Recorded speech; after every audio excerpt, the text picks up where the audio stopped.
evaluating functions when you're given a table. This said we're finding g of -4. If the number is in the parentheses, it's your x value. So literally, we're going to look at the table, find the x value of -4.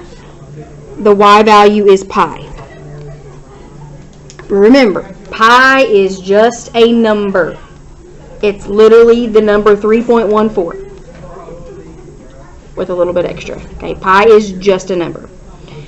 G of 5 is what? -2. G of 7, 4. Tables should be like super easy. All right. From graphs, f of 7. So you're going to look where the x value is 7 and find the point, the y value. So this point right here has a y value that's -2. I know it's kind of hard to see. F of 6. So if I go up, there's a point. That's at 3. F of 2. There's actually like 2 potential answers. This is a hole, so that's not the true point. The point is down here. So the y value is 1.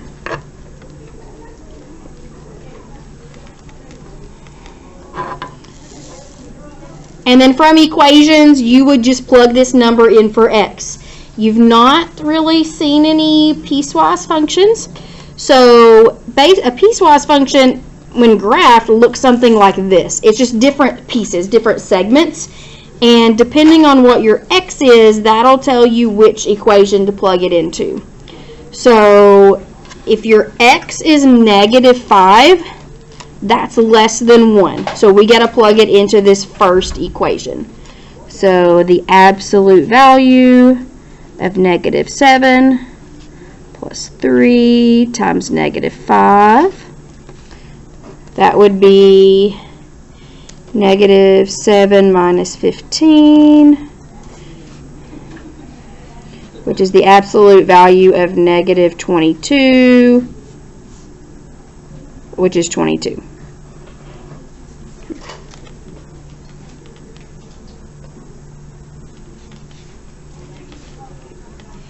H of 3, that's greater than 1, so we're going to use this bottom one. So -3, negative times your x, which is -3.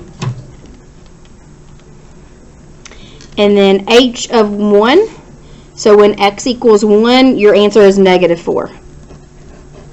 There's like nothing, no plugging in to do, it's just -4.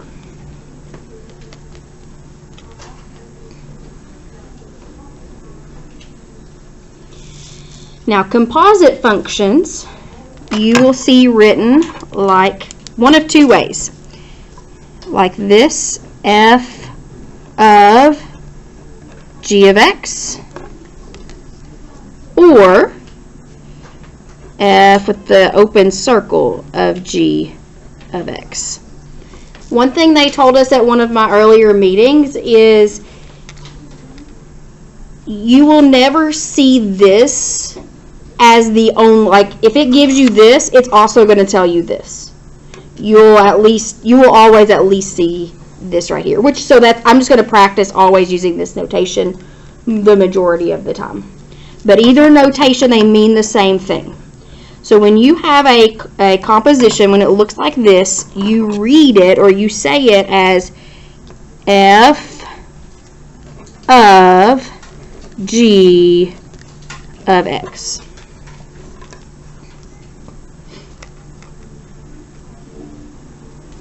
Does anybody remember from Algebra 2 how we would do a problem like this?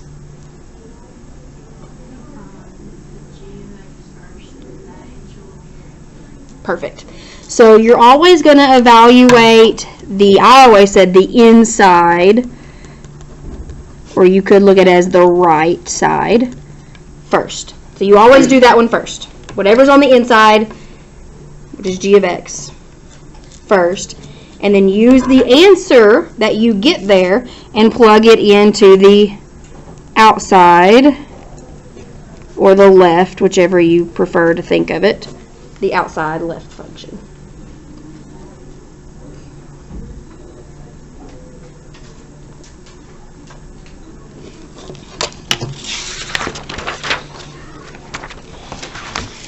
Now, one thing I wasn't too particular on this previous test was your work.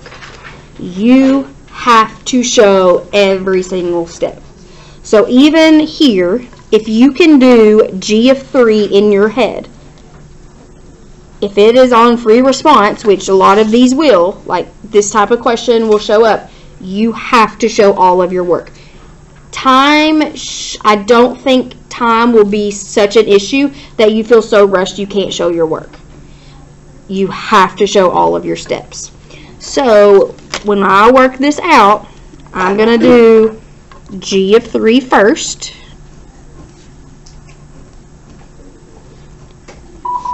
At this time, the cheerleaders that are going to Roundstone need to meet Coach Joni by the Youth Service Center. Cheerleaders going to Roundstone need to meet by the Youth Service Center at this time. So when I go to calculate or find G of 3, I'm going to show that I'm doing 2 times 3 plus 1. I'm not going to just put G of 3 equals a number. You need to show all of your work. Like even on the AP, the grading, like, you know, it's not going to be, most of these questions, it's not going to be either you get the answer or you don't. You might get 1 point for setting it up. You might get 1 point for the correct answer. So you've got to show everything. Okay. So this would be 6 plus 1, which is 7. And so then I can do F of 7. It would be 3 times 7 minus 5.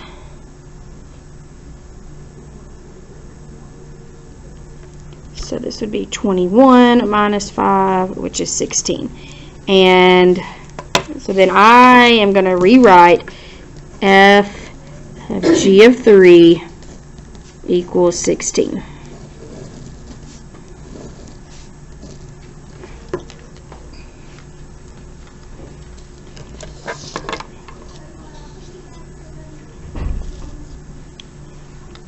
Now, something we talked about in Algebra 2, you have to do the inside first. So, for example, number 11 is G of F of 3. So you can't always expect to get the exact same answer. Most of the time you won't. So we're going to start with F of 3. 3 times 3 minus 5. 9 minus 5 is 4. And then I can do G of 4. That'll be 8 plus 1 is 9. So G of F of 3 is 9.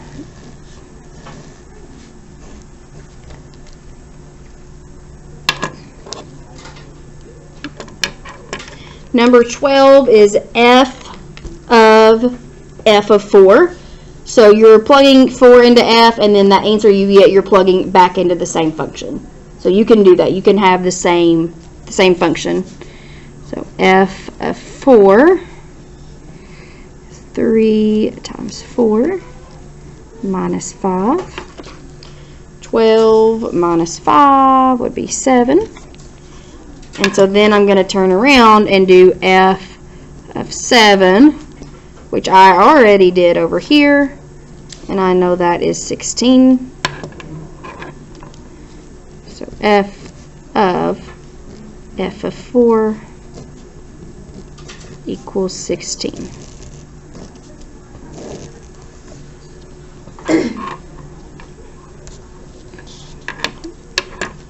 Any questions? All right, now number 13, there's no number on the inside. It's just F of G of X. So basically what you're going to be doing is put g of x in for the x in f. So I'm going to write out these equations to kind of show you. F of x is 3x minus 5. G of x is 2x plus 1. So g of x is on the inside. So it's going to go inside of f. So you're going to take g of x, you're going to take the 2x plus 1 and put it in the x up in f. And it's going to look like this. 3 times 2x plus 1 minus 5. So my answer, if we're going to completely simplify this, my answer is still going to have an x in it. So this would be 6x plus 3 minus 5, which is 6x minus 2.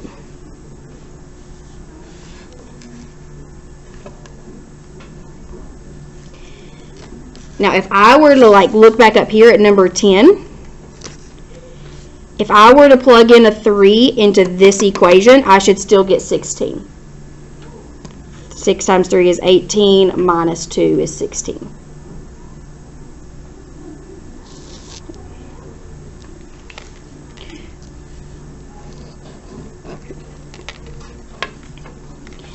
Now, number 14 is reversed. F of x is on the inside. So f of x gets plugged into g.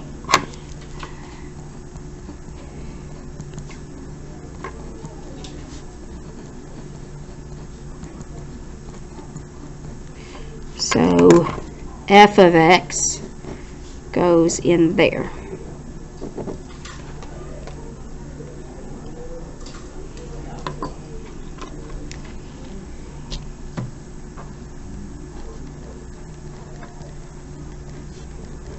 So the 3x minus 5 went in for x.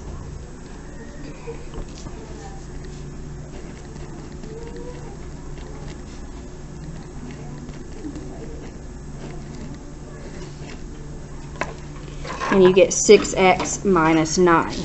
So if I were to put a 3 there, because I did g of f of 3, this is g of f of x. 6 times 3 is 18, minus 9 is 9. 15, 16, and 17, we're just looking at different equations here, same process. So number 15, h of 2 is 2 times 2 minus 3. 4 minus 3 is 1. So then I can do k of 1.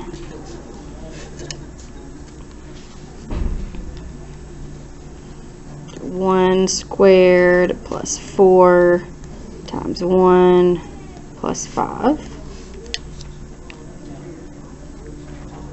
Try to do most of these calculations without a calculator.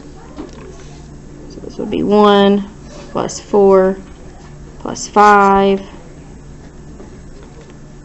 which is 10.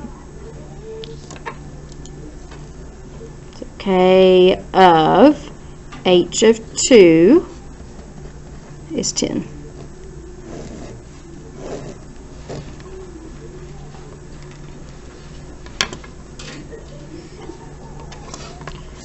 Number 16, this is just the other notation. If the question gave you this, it would also give you this. Okay, those mean the same thing.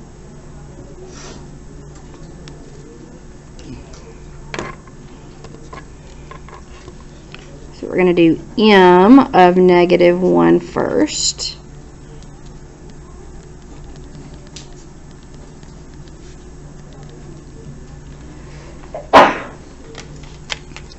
negatives 3 plus 2 is negative 1.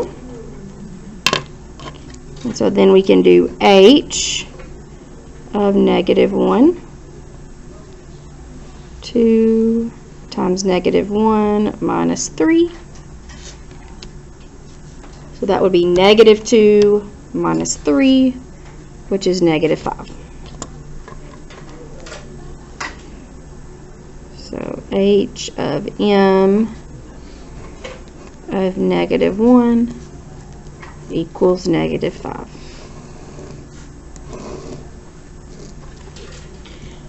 I would probably, like if you're restating and writing out your answer, I would probably match the notation to the way they gave you, but it shouldn't matter. Like they're really just looking at your negative 5.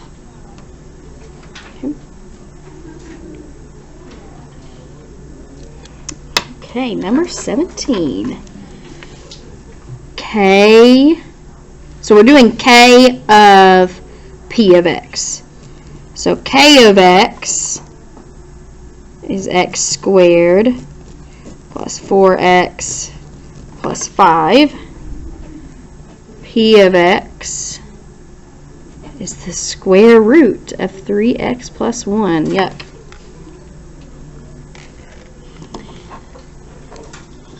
So the one on the right is the one that gets plugged in. It's going to get plugged into both of those x's.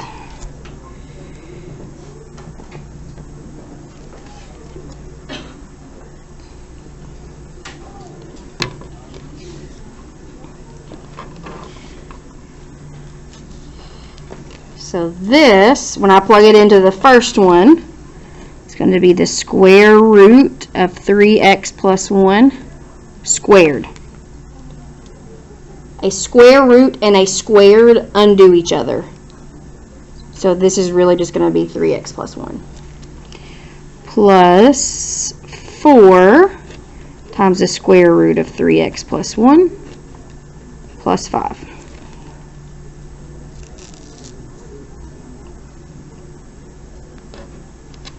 So remember, square and square root cancel each other out. So this is 3x plus 1.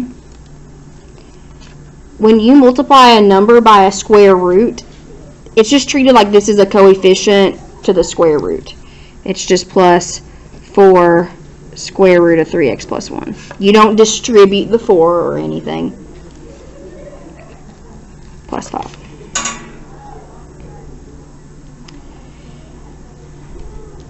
And then if we combine our like terms, we would have 3x plus 6 plus 4 times that square root.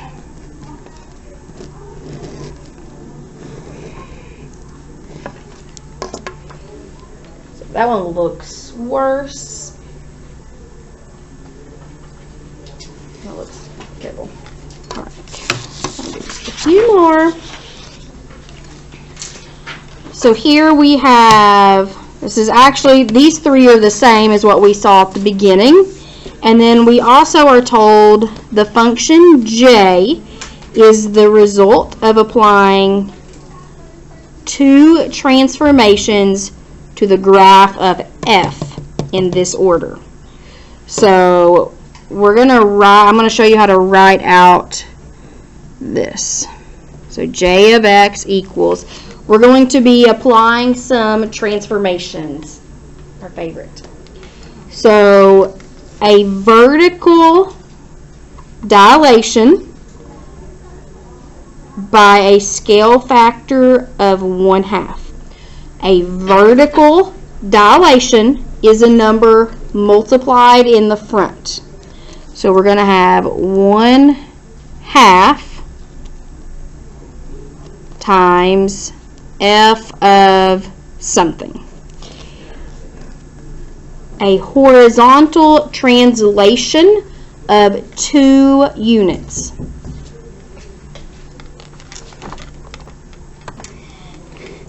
So a horizontal translation of 2.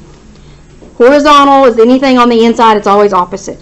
So on the inside, it's going to be x minus 2. So anytime we have J, we've got to refer back to that. So number 18 says H of F of 8. So start with F of 8. Now if it's a graph, there's really no work. You're just going to put F of 8 equals something.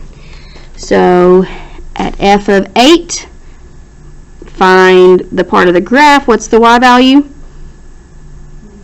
-1. Just because you don't see a circle that's colored in doesn't mean there's not a point there. Okay, and then H of -1. So H is this piecewise function. Am I going to plug it into the first, second, or third? First, because -1 is less than 1. So -7 plus 3 times -1. This would be -7 minus 3, which is -10, but the absolute value of that is just 10. So my answer is 10.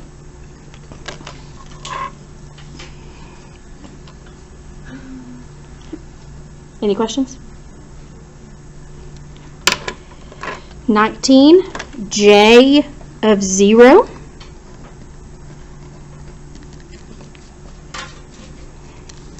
So I'm going to plug in a 0 here. It's going to be 1/2 times F of, what's 0 minus 2? -2. So anytime that we have something with J, I'm actually going to refer back up here to this graph because it's applied to this graph up here. So I actually need to find F of -2 and multiply that by 1/2. So F of -2 is what? 2. So that would be 1. 1/2 times 2 is 1. And then the outside one is F of 1. F of 1 is 4.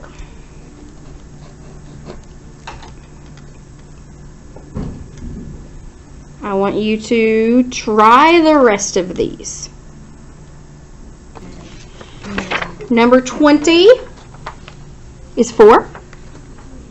21, yeah, that one was undefined because we don't have G of 3. 22 is pi. 23, the answer is 3.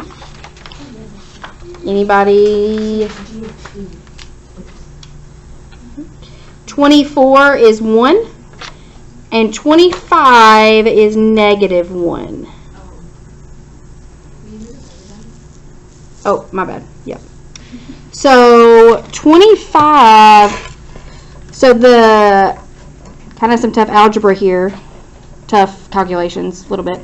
You're not used to multiplying by fractions. When you do 3 times -2/3, take the 3 times the numerator and then divide by 3.